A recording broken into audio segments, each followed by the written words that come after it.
Eu estou de volta aqui a Poços de Caldas. Hoje é dia 25 de fevereiro de 2017. Acredite se quiser, está frio porque o céu está nublado. A maioria está usando roupas de meia estação. Estamos no feriado prolongado do Carnaval, por isso que estou aqui de volta. Eu estou de volta exatamente ao mesmo local onde eu e minha esposa, no dia 7 de janeiro de 2017, foi exatamente aqui, no meio de uma feira de artesanato da Praça Pedro Sanches, ao lado das Termas Antônio Carlos.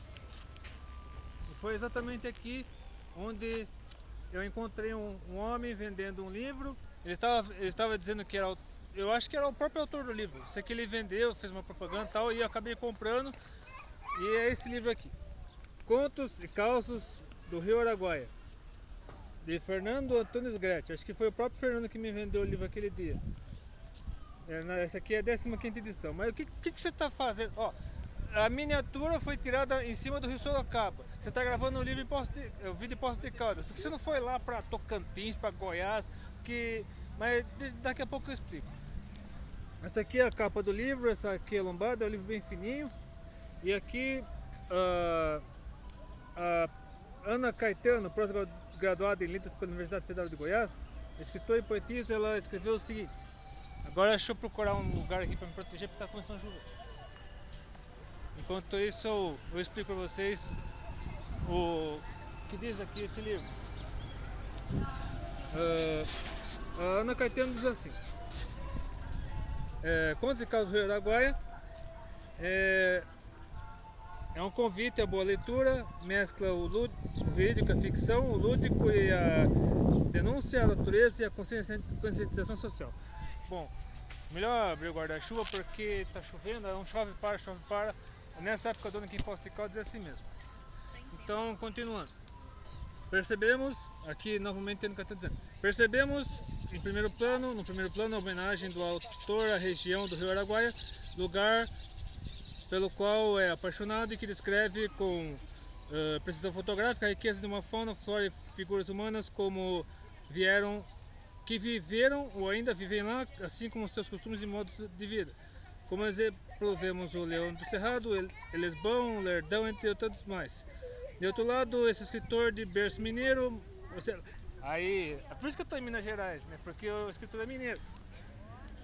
Mas já goiano, ou seja, ele mora em Goiás, brinca faceiramente com a imaginação e cita belas histórias como o exuberante Jaguar Negro, Rodriguiano Santinha, ou seja, Rodriguiano que tem a ver com o Nelson Rodrigues escrevia histórias picantes, histórias semi-pornográficas, e o Santinha é uma história semi-pornográfica. E além disso, sabe aproveitar como poucos a possibilidade das lendas dos casos populares, como em A Boiuna e A Mutante, de forma inteligente, demonstrativa. Inventa até mesmo uma história como o que acontece em Pindorama. Ou seja, Pindorama o que aconteceu é um conto assim, de como seria o Brasil caso os índios impedissem que os portugueses invadissem o país, porque ocorreu não foi descobrimento, foi uma invasão. Então, se os índios guerreassem contra os portugueses, expulsassem os portugueses do Brasil, aqui esse conto Pindorama mostra o que aconteceria com o Brasil. Continuando. Fruto de uma mente sonhadora e contestadora, o ponto forte do livro é a denúncia. Fernando Gretti relata a devastação ambiental, a degradação moral e ética da sociedade, abordando de forma irônica, problemas graves como o desmatamento, a pesca predatória, o aquecimento global, o que vemos magistralmente em Aboiúna, Caipora, Cara Preta e tantos outros. Contos Causos do Araguaia, embora com característica regional, propõem uma reflexão sobre o presente e futuro da nossa região, do país, do planeta e da humanidade. Acontece assim. Esse livro aqui é uma denúncia ambiental, e ele mostra assim situações assim daquela região lá do Rio Araguaia. Para quem não sabe, o Rio Araguaia ele nasce até essa semana eu fui lá no Google Maps, eu vi praticamente todo o percurso do Rio Araguaia no Google Maps, e também vi sempre quando chegava assim um povoamento, eu ia lá pro Google Street View, a vista da rua, para ver todos os locais onde que ficavam à margem do Rio Araguaia, que podiam ser vistos na vista da rua do Google. Então, o Rio Araguaia nasce em Goiás, perto do Parque Nacional das Emas, e deságua no rio Tocantins, na divisa entre Tocantins e Pará. E praticamente atravessa todo o estado de Goiás, na divisa com Mato Grosso, depois Tocantins, divisa com Mato Grosso, praticamente vai de Goiás até o Pará, pega a parte do Maranhão também. Então é um rio gigante, um rio gigantesco, que ele fica bem grosso, perto da foz, ele deságua no rio Tocantins, como eu já disse aqui. E é um livro, pelo que eu vi nas fotos do Google, nas imagens de satélite também, existem vários trechos, principalmente perto da foz, em que o rio é muito assoreado, porque há muito desmatamento, há muita, acho que a própria presença humana na região colabora para que o rio acabe juntando muita areia, acabe sendo muito assoreado, o garimpo também. A maioria das cidades, pelo que eu vi lá no Google, a maioria das cidades que ficam à margem do rio são cidades pobres, cidades de porte médio para pequenos, cidades pobres, ou então cidades que exploram demais a parte natural da região. Ou seja, uma degradação ambiental muito grande. E perto da foz existe um local onde o rio está tão assoreado, até mesmo num trecho perto da foz, perto do rio Tocantins, que é um trecho praticamente é um filete de rio. O resto é tudo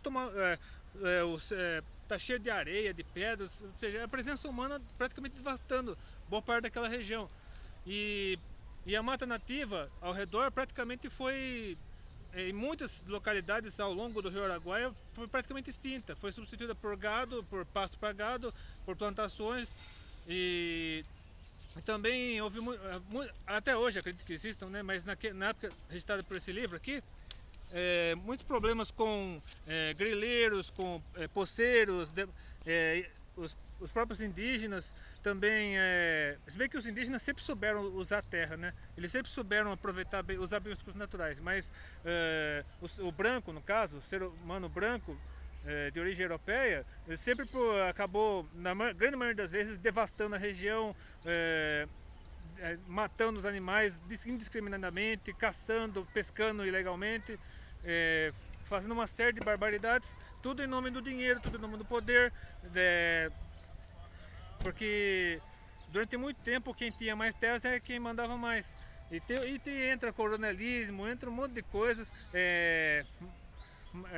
matadores de aluguel que foram contratados pelos grandes latifundiários para acabar com os minifundiários, enfim, uma série de coisas que esse livro retrata. E então, para não me alongar muito, e tem um problema também social, problema de muita bebedeira, muita bebida alcoólica, muita prostituição, muita exploração sexual de crianças, adolescentes, enfim, além do problema ambiental, tem também um problema humanitário, um problema social gravíssimo, até tem a ver com promiscuidade, tem a ver com crimes que ocorrem também, como eu já falei, de matadores de aluguel, crime organizado, enfim, atividades ilegais.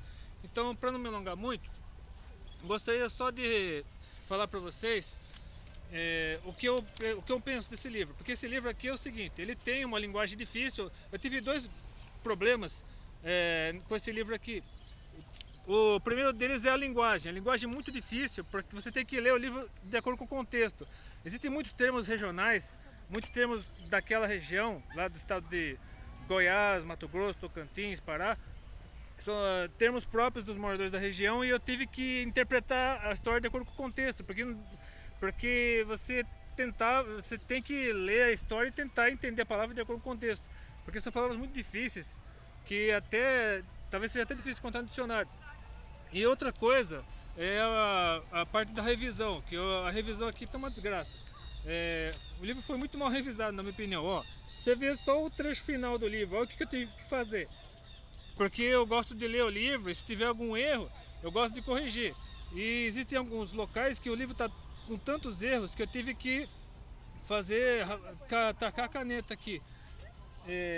Vou colocar, olha só a situação. Então foi um problema de revisão também nesse livro. Mas o que eu posso dizer a respeito da mensagem, a mensagem que esse livro traz? A mensagem de que, infelizmente, o ser humano, onde ele põe a mão, ele estraga, infelizmente, principalmente por causa de ganância, por causa do poder, o dinheiro, ambição, uma série de coisas. O ser humano querendo ser igual a Deus, querendo superar Deus, então acaba fazendo uma série de besteiras com a natureza e com outros seres humanos também, principalmente os mais fracos. Então gostaria de encerrar esse vídeo com 2 textos bíblicos para que vocês possam entender o que a Bíblia fala a respeito do assunto abordado por esse livro. O primeiro texto é o de... Deixa eu ver. O primeiro texto é o Salmo número 8, que eu lerei aqui sentado, enquanto eu descanso um pouquinho. O Salmo número 8 diz o seguinte, como podemos ver aqui: Ó Senhor, Senhor nosso, quão admirável é teu nome em toda a terra, pois puseste a tua glória sobre os céus. Tu ordenaste força da boca das crianças e dos que mamam, por causa dos teus inimigos, para fazer calar o inimigo e o vingador. Quando vejo teus céus, obra dos teus dedos, a lua e as estrelas que preparaste, que é o homem mortal para que te lembres dele, e filho do homem para que o visites? Pois pouco menor fizeste do que os anjos, e de glória e honra o coroaste. Fazes com que ele tenha domínio sobre as obras das tuas mãos. Tudo puseste debaixo dos seus pés. Todas as ovelhas e bois, assim como os animais do campo, as aves dos céus, os peixes do mar, e tudo o que passa pelas veredas dos mares. Ó Senhor, Senhor nosso, quão admirável é o teu nome sobre toda a terra. Aqui diz que o ser humano ele foi designado por Deus para tomar conta da natureza. No caso, Adão e Eva, eles tiveram a responsabilidade de cuidar da natureza, de cuidar bem da natureza, de preservá-la, usar os recursos naturais de uma maneira saudável, de uma maneira correta. Com o pecado, quando Adão e Eva foram enganados pela serpente, Satanás, eles foram enganados e acabaram pervertendo a criação. Ou seja, por causa do pecado, a criação inteira sofreu, a criação inteira foi amaldiçoada. Inclusive os descendentes de Adão e Eva, entre os quais estamos nós. Então, tudo que ocorre de ruim no mundo, não adianta você colocar a culpa em Deus, porque Deus abandonou o mundo, Deus deixou o mundo...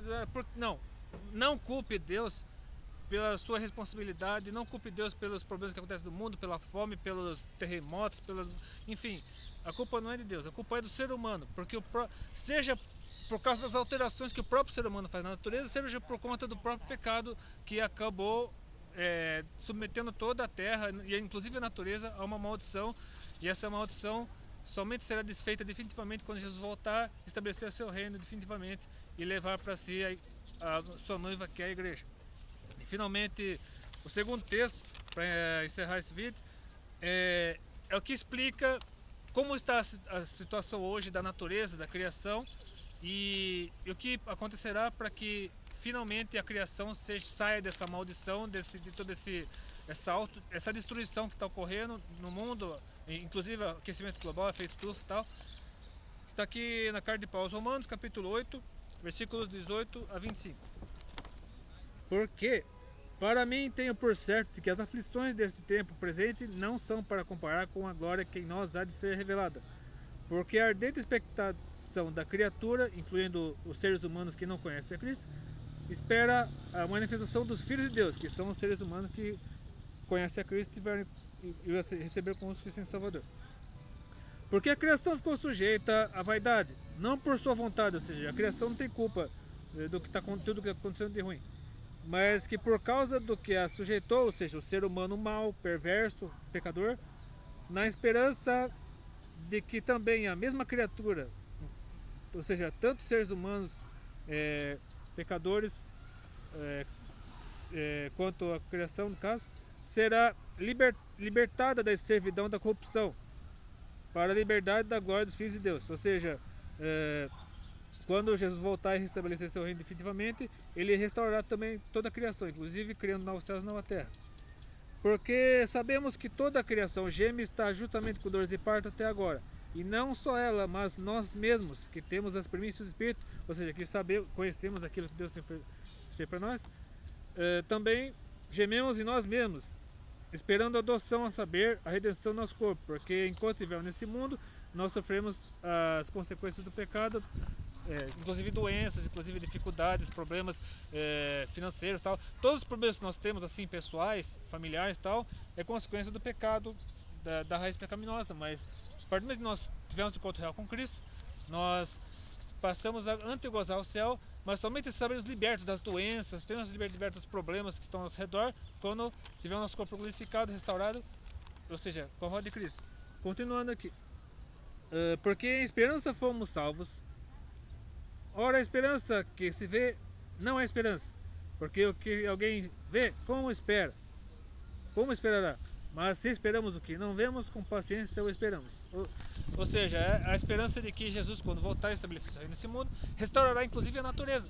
Então, esse livro aqui tem seus defeitos? Tem coisas aqui que eu não concordo? Tem. Mas de uma certa forma ele lança um alerta, ele lança um alarme de que o ser humano, enquanto tiver ambição, enquanto for ambicioso, ganancioso, enquanto for prepotente, orgulhoso, arrogante, o mundo vai de mal a pior. Mas aqueles que tiverem encontro real com Cristo, que se renderam a Jesus Cristo e foram lavados pelos, enfim, que aqueles que tiveram um encontro real com Jesus, que aceitaram o quanto fizeram salvador de suas vidas, eles serão usados por Deus para ao menos levar o maior número de pessoas com eles, e cada um fazendo sua parte para que a natureza melhore, pelo menos até Jesus voltar, amenizando os problemas que ocorrem no nosso redor, no nosso meio, oferecendo maior qualidade de vida que eles estão sofrendo, fazendo com que aqueles que passam por dificuldades, pobreza,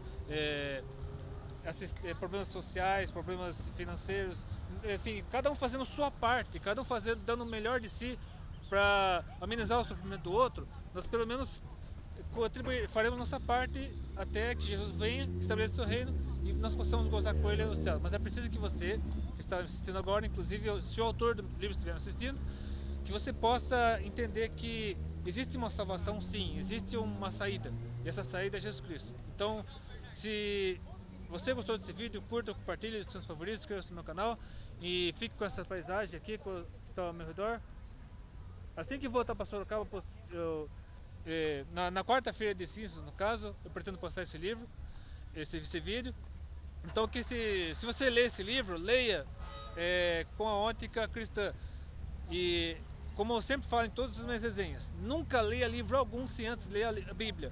Somente, e se possível, leia esse livro junto com a Bíblia, para que você possa entender, inclusive com esses textos bíblicos que eu mencionei aqui, o que o ser humano fez com a natureza, faz, e o que devemos fazer, cada um de nós devemos fazer para amenizar os problemas que estão relatados aqui nesse livro. Então que Deus abençoe e até depois, se quiser.